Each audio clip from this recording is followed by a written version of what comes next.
cover how to use your Coil-Over Commander. I'm going to start back a little bit with the setup part on getting your measurements and then going into the machine and changing the spring in it and just kind of explaining how I go about it at least. And even some modifications I've made to make my machine a little bit easier to operate with, just for bump stick clearance or travel rod clearance.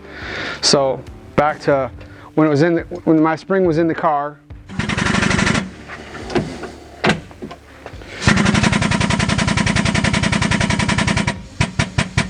We'll say this was ride height in the car.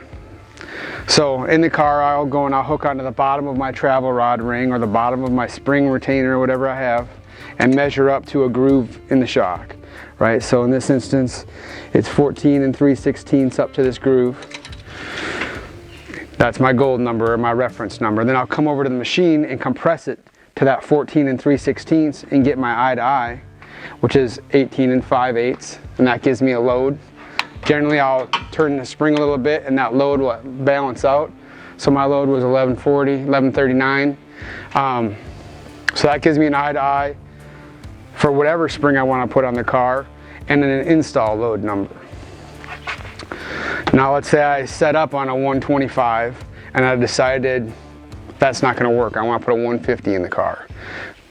Then I'll go and now that I have my install and my install load and my eye to eye, I can go and take my spring out, flip it over,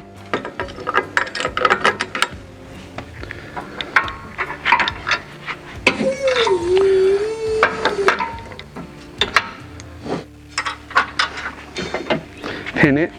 So something, and we'll show pictures at the end of the video of this, but so I've machined out the back of my machine a little bit so that my travel rod clears so I don't gotta take it on and off. So in the middle of practice, when you're in a hurry, you're not fighting your travel rod.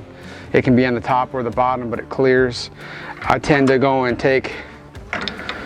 I'll bevel this edge and I drill that hole out a little bit so that no matter what size spring cup I'm using, or if I'm dismounting like a right rear that doesn't have a cup on it, I got a little bit of slop. So that it's just easier to get springs in and out so the cap doesn't get caught in there. Something else I do, I usually have a pick handy, so like if I need a little bit more, I'll just stick a pick in there or something that's got a little bit more room just to open that up so that cup fits. You can take a barrel sander and open that up some just to give you some room. It depends on your machine. Everyone's a little different. Like I said, for me in practice, I don't have time to be fighting the machine, so I make a few modifications that work with my shocks that just make it easier to operate. If you have JRIs or Penske's where the cap is down in the machine more, sometimes that is a hassle when you're fighting with the right rear. Anyway, so I got it flipped over.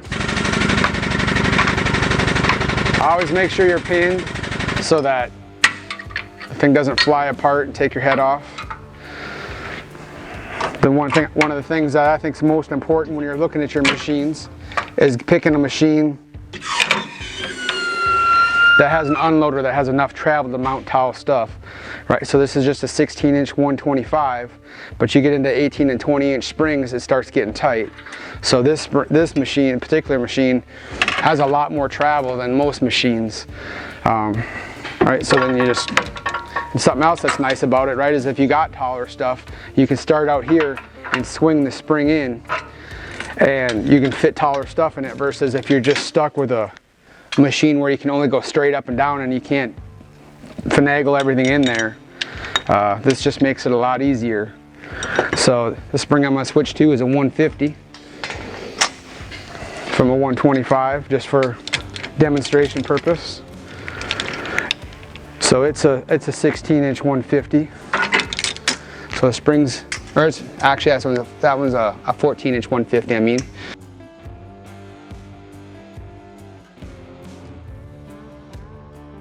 So I'll usually go about an inch and leave an inch. That way I'm only doing like 4 to 8 rounds to get my load dialed in.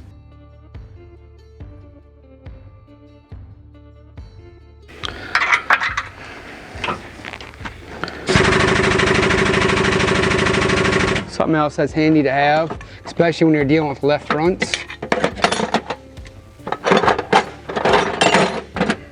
So I have a piece of tubing that I'll take that I can drop down and catch my eyelet so that I'm not fighting it when it's coming up through.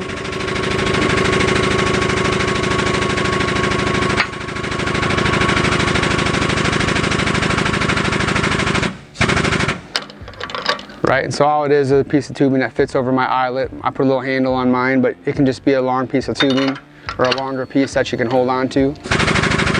But it makes it nice so that you're not catching the side of your eyelet on the spring cup as the spring's coming up through there.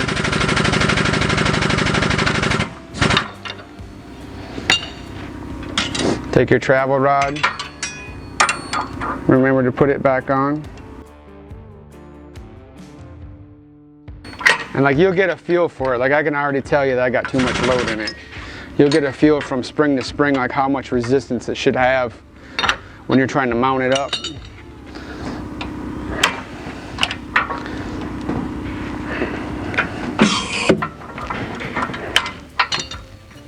So this is the finger saver, right? I use this here to get it out in the middle so I don't cut my fingers down in that hole when I'm releasing it.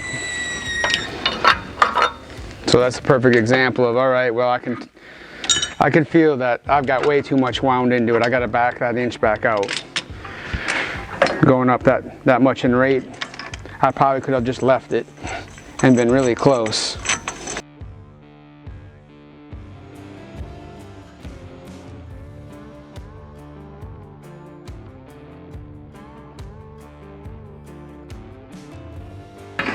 Like I said, to me the big thing is the unloader is one of the most important parts of the machines. So I've got a nice one that's digital that graphs everything for me, but it's so, you know, it's a lot slower being that it's electric. So that's a hassle at the track when you're in a hurry. With this being air operated and all, it's just way faster at the track, mounting, dismounting. Right in the middle of practice, I'm probably not graphing my shocks and springs. I'm just trying to get them mounted and get back out and make my next run. So for this, it's just fast, clean, easy. I don't got to take my travel rod on and off. It all works together. It's tall enough I can do pretty much any spring that I want to mount up without a big struggle. So now that I got it, my spring reloaded up, I'm going to go back to that eye to eye, and that install load was 1140. So we'll get our load back to 1140.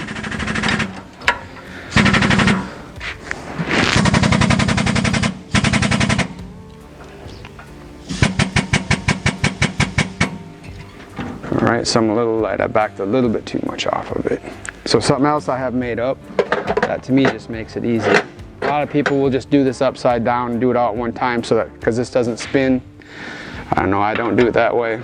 I just have a piece of tubing, 3/4 steering shaft, fits nice over the pin so it doesn't spin, and I can put my rounds in that way, right? So I'll round it back down to 1140.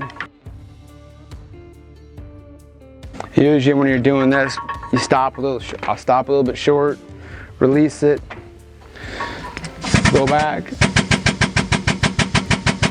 give it a little spin. Make sure, because sometimes it'll jump way high, giving it that little rotation to take the stress out of the side load in the shock, because the springs all want to bow a little bit. You'll see that number will jump some. All right, if it was too much, back a half round back out. Loosen up my travel rod so I ain't bending it and breaking it.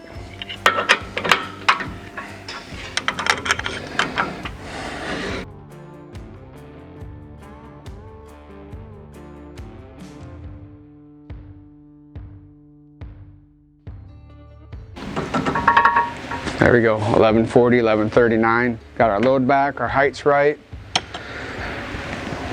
So from there, I'd flip my shock around and I'd set my travel rod. So that I have my bump stop set and my gaps and everything.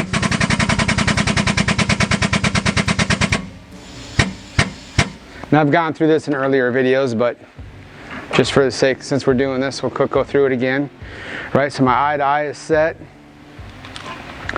I'll put my shock travel indicator on. Run the O-ring all the way up. Put my piece of tape at 4 inches down from the O-ring. That way, if I go out, that way when I come off the track, I can go right up on jack stands. Car coming to stall, you guys can jack it up right away. Start doing your tire temps and pressures. And your shock, the guy who does shock travels, he can come in and measure your shock travel. So let's say you went out and ran a lap.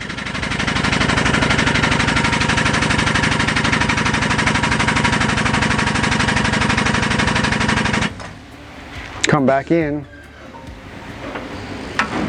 Your guy comes in, right, the shock's fully extended, hanging there in the car. He comes in, puts the 4-inch number to the top of the tape and reads the bottom of the O-ring, 2 inches. So I went out and I got 2 inches of shock travel that run. Then if you have all of your stuff noted, you could go out there and come in and say, all right, so I got 2 inches of shock travel in the left front. I made 1,425 pounds of load on that run. I was shooting for, let's say I was shooting for 2,100 at 2 7/8. You know, I got to figure out how to get more travel. Maybe I've got it too much right front spring in it, or too much coilover spring and the thing doesn't set down and pick up the bump stop, or, you know, because like I said, you can see where it jumps, right? It's 14 and then it jumps pretty quick when it starts picking the stop up. I just use this for demonstrations purposes.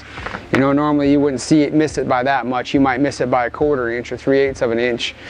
And so there you'd be more looking at, oh, I got to soften up the coilover, I got to come off some right front spring, or pull packer out of the right front to let the whole front end, you know, front end travel, because I'm not getting to the stop if you're way too much right front.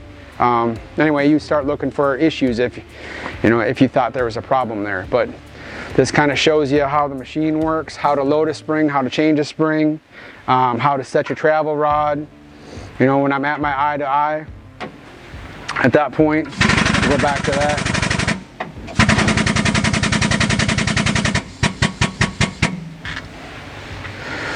You know, at the same time, I would measure in normally, and I would get my shock gap, you know, my eye to eye, my bump stop gap. I would note that on my notes. Generally, I'll count the number of packers and note that, so that when I get to the track, if I got to start making changes and we get out of sync, we can always go back to our baseline and just put that number of packers back in. That's pretty much all I got for on how to use the machine and how to mount and dismount springs. Hopefully that's helpful. One other thing, on the machine, and we'll show you a picture of that too, I made a little deal here that I write all my load stuff on, so I'm not looking for a notebook, I'm not hunting for my notes. The stuff I need at the track is right on my machine on just a little laminated sheet. I can wipe it off with brake clean each week and write my new numbers for the weekend. Just makes life easy using this machine. So hopefully that was helpful. Come watch us again.